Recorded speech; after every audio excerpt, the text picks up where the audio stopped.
Shri Sunnykutty Abraham, പണിയെടുക്കാത്ത Congress എന്നുള്ളത് ഒരു യാഥാർത്ഥ്യം ഒരു തരത്തിലുണ്ട്. അതിൽ ഒരു തിരിച്ചറിവും അതിൻ്റെ ഭാഗമായിട്ട് തീരെ തകർന്നു കിടക്കുന്ന സംസ്ഥാനങ്ങളിൽ പാർട്ടി പുനഃസംഘടന കൃത്യമായി നടപ്പാക്കിയത് ഗുജറാത്തിൽ നിന്ന് തുടങ്ങി ഇതിപ്പോൾ കേരളത്തിലേക്ക് എത്തി നിൽക്കുന്നു.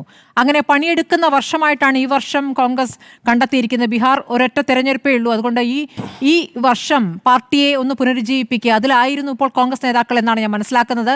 എത്രത്തോളം അതിൽ ഫലവത്തായി വിജയിച്ചു എന്നൊന്നും അറിയില്ല. അതിനിടയ്ക്കാണ് ഇങ്ങനെ ഒരു വലിയ ദൗത്യം കൂടി 6 മാസം എടുത്ത് ഇപ്പോൾ പുറത്തേക്ക് കൊണ്ടുവന്നിരിക്കുന്നത്. പക്ഷെ അതിനെ BJP എങ്ങനെ കാണുന്നു എന്നുള്ളത് ശ്രീ സണ്ണിക്കുട്ടി എബ്രഹാം കണ്ടല്ലോ.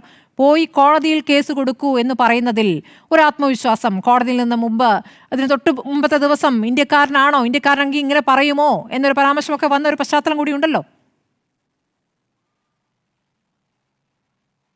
അല്ല സ്മൃതി, ഇത്തരത്തിലുള്ള പരിഹാസത്തിന് നമ്മൾ മറുപടി പറയേണ്ട കാര്യമുണ്ടെന്ന് എനിക്ക് തോന്നുന്നില്ല. കാര്യങ്ങൾ നമ്മുടെ മുമ്പിലുണ്ട്. ഇത് പരിഹസിക്കപ്പെടേണ്ട ഒന്നാണോ, പോയി കേസ് കൊടുക്കുക എന്ന് പറയേണ്ട ഒന്നാണോ എന്നൊക്കെ ഉള്ളത് അവിടെ നിൽക്കട്ടെ. പക്ഷേ ഇലക്ഷൻ കമ്മീഷൻ എന്താ പറഞ്ഞുകൊണ്ടിരുന്നത്?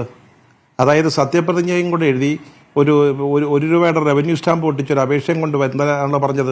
ഇന്ന് അതൊന്നും ഇല്ലാത്ത കാര്യങ്ങൾ നടന്നല്ലോ, ചോദിച്ചല്ലോ. എന്തുകൊണ്ടാണത്? ഒരു കാര്യം സ്മൃതി മനസ്സിലാക്കേണ്ടത്, രാഹുൽ ഗാന്ധി എന്തോ ഉദ്ദേശിച്ച് തന്നെയാണ്. എന്താണെന്ന് എനിക്കറിഞ്ഞുകൂടാ, എനിക്കതിനെക്കുറിച്ച് അറിഞ്ഞുകൂടാ. രാഹുൽ ഗാന്ധി പണിയെടുക്കാൻ തീരുമാനിച്ചു തന്നെയാണ് വന്നിരിക്കുന്നത്. തെരഞ്ഞെടുപ്പിന് മുമ്പ് എടുത്തോ എടുത്തില്ലയോ എന്നൊക്കെ അവിടെ നിൽക്കട്ടെ. അദ്ദേഹം അതുകൊണ്ടാണ് ഓരോ ദിവസവും ഓരോ വീഡിയോ ഇറക്കുന്നു. അതിനകത്ത് വളരെ കൃത്യമായിട്ടുള്ള കാര്യങ്ങൾ പറയുന്നു. അതുപോലെ ഇന്നിപ്പോൾ വെബ്സൈറ്റ് ആരംഭിച്ചിരിക്കുന്നു. ആർക്കും ആ വെബ്സൈറ്റിലൂടെ ഈ വിഷയം കൈകാര്യം ചെയ്യാം, അതിനെ അഡ്രസ്സ് ചെയ്യാം. ചെറിയ കാര്യമാണോ? ഇവിടെ തന്നെ ഇന്നിപ്പോൾ എന്താ സംഭവിച്ചത്? ഇന്ന് സംഭവിച്ചത് ഈ ശകുൻറാണി എന്ന് പറയുന്ന ആ സ്ത്രീയുടെ വോട്ട്. അതെന്താ രാഹുൽ ഗാന്ധി പറഞ്ഞത്? അപ്പം ഇന്നിപ്പോൾ പറഞ്ഞിരിക്കുന്നത് അവർ 2 തവണ വോട്ട് ചെയ്തു എന്നുള്ളത് ഇലക്ഷൻ കമ്മീഷൻ്റെ രേഖയല്ല. അതിന് വ്യാഖ്യാനം വേണോ, അതിന് വിശദീകരണം വേണോ എന്നാണ് ഇലക്ഷൻ കമ്മീഷൻ പറഞ്ഞത്. ആണെന്ന് ആര് പറഞ്ഞു? രാഹുൽ ഗാന്ധി എന്താണ് പറഞ്ഞത്? അവർക്ക് 2 വോട്ടുണ്ട്. അത് നമ്പർ പറയുന്നു, ഏത് ബൂത്തിലാണെന്ന് പറയുന്നു, അതിന് ചിത്രമുണ്ട്. എന്നിട്ട് രണ്ടാമത്തെ 2 വോട്ടും ചെയ്തിരിക്കുന്നു. രാഹുൽ ഗാന്ധി പറഞ്ഞത് അത് അവരാണോ ചെയ്തതെന്ന് എനിക്ക് ഉറപ്പില്ലെന്നാ. എന്നിട്ടിപ്പോൾ ഇലക്ഷൻ കമ്മീഷൻ്റെ ആളുകൾ ശകുൻറാണിയോട് ചോദിക്കുന്നു നിങ്ങൾ വോട്ട് ചെയ്തോ എന്ന്. അവരെന്തോ പറഞ്ഞു. അത് വെച്ചുകൊണ്ട് രാഹുൽ ഗാന്ധിക്ക് ഈ ആരോപണം ഉന്നയിച്ച് ഇത്ര വളരെ വിപുലമായ ആരോപണം कमीशन नोटिसिल इस ID कार्ड पर 2 बार वोट लगाई, वो जो टिक है പോളിംഗ് ബൂത്ത് के ഓഫീസർ के है, ഓഫീസറുടെ തന്നെയാണ് എന്നാണ് പറഞ്ഞത്. അപ്പോൾ അതല്ല എന്നാണ് ഇപ്പോൾ തെരഞ്ഞെടുപ്പ് കമ്മീഷന്റെ വാദം. പോളിംഗ് ഓഫീസറുടെ ടിക്കല്ല അത്രേ. ഓക്കെ, അപ്പോൾ ഇത്രയും ഒരു എനിക്ക് അത്ര ആ ഹിന്ദി എനിക്ക് അങ്ങോട്ട് കൃത്യമായിട്ട് മനസ്സിലായില്ല. പക്ഷെ എന്താണെങ്കിലും ഇപ്പോൾ ഈ ഒരു ചെറിയൊരു കാര്യവുമായിട്ട് വന്നിരിക്കുന്നു. ഇപ്പോൾ ഈ ബാംഗ്ലൂർ സെൻട്രൽ 4-4-7-1 ആരും പറഞ്ഞില്ലല്ലോ. അവിടെ എന്താണ് രാഹുൽ ഗാന്ധി പറഞ്ഞത്? ഞാൻ ചോദിച്ചോട്ടെ, ഇതുപോലെ ഒരു കേസ് സ്റ്റഡി ആയിട്ട് ഒരു മണ്ഡലം എടുക്കുമ്പോൾ ഇപ്പോൾ ഇവിടെ BJPയുടെ പ്രതിനിധി പറഞ്ഞവരുള്ള മണ്ടത്തരങ്ങളെ രാഹുൽ ഗാന്ധി വിളിച്ചു പറയുമോ? നിങ്ങളുടെ അദ്ദേഹത്തെ പപ്പു ഒപ്പത്തൊക്കെ വിളിച്ചിട്ടുണ്ട്. ഇപ്പം പപ്പു ഒന്നും അല്ല. നിങ്ങൾ മനസ്സിലാക്കണം, അദ്ദേഹം നിങ്ങളെ പപ്പു എന്ന് വിളിച്ച് നിങ്ങൾ അദ്ദേഹത്തെ ചവിട്ടി താഴ്ത്താൻ ശ്രമിച്ചെങ്കിൽ ആ ചവിട്ടി താഴ്ത്താനുള്ള ശ്രമങ്ങളൊന്നും നടന്നിട്ടില്ല. അയാൾ പപ്പു ഒന്നുമല്ല. അയാൾ കൃത്യമായ കാര്യങ്ങളുമായിട്ട് വന്നിരിക്കുക. അയാൾ എന്താ പറഞ്ഞത്? അല്ലെ രാഹുൽ ഗാന്ധി എന്താ പറഞ്ഞത്? 8ൽ 7 മണ്ഡലങ്ങളിൽ 82,000 വോട്ടിന്റെ ഭൂരിപക്ഷം കോൺഗ്രസ് സ്ഥാനാർത്ഥിക്കുണ്ട്.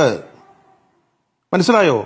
7 മണ്ഡലങ്ങളിൽ 82,000 വോട്ടിന്റെ മുൻതൂക്കം കോൺഗ്രസിന്റെ സ്ഥാനാർത്ഥിക്ക് ലഭിച്ചപ്പോൾ മഹാദേവ്പുരയിൽ BJP കിട്ടിയ 1.14 ലക്ഷം വോട്ടിന്റെ ഭൂരിപക്ഷം കൊണ്ട് അത് ഓഫ്സെറ്റ് ആയി പോയെന്നാണ് പറഞ്ഞത്. BJP ജയിച്ചെന്നാണ് പറഞ്ഞത്. എവിടെയെങ്കിലും നടക്കുന്ന കാര്യമാണോ ഇതൊക്കെ? അപ്പോൾ ഈ പരിഹാസം എന്ന് പറയുന്നത് എപ്പോഴും പരിഹാസമാണല്ലോ. ഞാൻ നേരത്തെ പറഞ്ഞ പപ്പുവായിരുന്നു. എന്തൊരു സിന്ദൂറിന്റെ ചർച്ച നടക്കും പോലും രാജ്യത്തെ വളരെ പ്രധാനപ്പെട്ട വളരെ വലിയ തോതിൽ ബാധിക്കുന്ന ചർച്ച നടന്നപ്പോഴും BJPയുടെ രാജ്നാഥ് സിംഗ്, അതിനുശേഷം വന്ന അമിത്ഷാ, വോട്ട് അവസാനം ചർച്ച അവസാനിപ്പിച്ച പ്രധാനമന്ത്രി നെഹ്റുവിനെ പരിഹസിച്ചുകൊണ്ടിരിക്കുന്നു, ഇന്ദിരാഗാന്ധിയെ പരിഹസിക്കുന്നു, കോൺഗ്രസിനെ പരിഹസിക്കുന്നു. ഇതാണല്ലോ രീതി. പരിഹസിച്ച് ആളുകളെ തോൽപ്പിക്കാമെന്നൊക്കെയാണ് ഇവർ കരുതി വെച്ചിരിക്കുന്നത്. ആ ചിന്ത അവിടെ നിൽക്കട്ടെ. കോൺഗ്രസ് അവരുടെ പണി ചെയ്യും. ആഫ്റ്റർ ഇലക്ഷൻ, ബിഫോർ ഇലക്ഷൻ അത് അവരവിടെ നടത്തട്ടെ. ഇപ്പൊ ഇവിടെ BJPയുടെ പ്രതിനിധി പറഞ്ഞു ബംഗാളില് മമതാ ബാനർജി ഇവരെ കൂട്ടില്ലല്ലോ എന്നൊക്കെ പറഞ്ഞു. ഇപ്പൊ ഇവിടെ സ്മൃതിക്കറിയാവല്ലോ, സ്പെഷ്യൽ ഇന്റൻസീവ് റിവിഷൻ എന്ന് പറയുന്ന ഒരു കാര്യം നടന്നുകൊണ്ടിരിക്കുകയാണ് ബീഹാറിൽ. അടുത്ത തെരഞ്ഞെടുപ്പ് നടക്കാമെന്ന് സ്ഥലമായോണ്ടാ. ഞാൻ മനസ്സിലാക്കിയതും വാർത്ത വായിച്ചതും 52 ലക്ഷം വോട്ടർമാർ ഇതിനകം മാറ്റിക്കഴിഞ്ഞു. അതാരാ ഈ 52 ലക്ഷം വോട്ടർമാർ? BJPക്ക് കിട്ടില്ല എന്ന് ഉറപ്പുള്ള 52 ലക്ഷം വോട്ടർമാരെ മാറ്റിക്കഴിഞ്ഞിരിക്കുന്നു. ബംഗാളിലെ കഥ എന്താ? സുവേന്ദു അധികാരി, അവിടുത്തെ പ്രതിപക്ഷ നേതാവ്, അദ്ദേഹം പറഞ്ഞിരിക്കുന്നത് പശ്ചിമ ബംഗാളിൽ റോഹിംഗ്യൻ മുസ്ലിംസും ബംഗ്ലാദേശിൽ നിന്ന് വന്നവരും ഉൾപ്പെടെ 1 കോടി വ്യാജ ആളുകളെ, വ്യക്തികളെ, പൗരന്മാരവിടെ താമസിക്കുന്നു.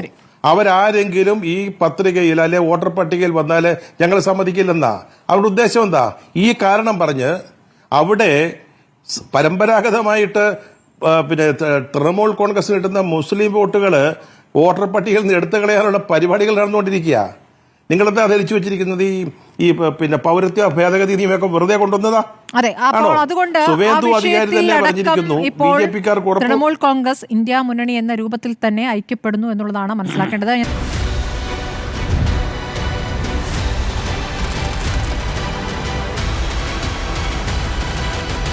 ഡിബേറ്റ് വിത്ത് സ്മൃതി പരുത്തിക്കാട്.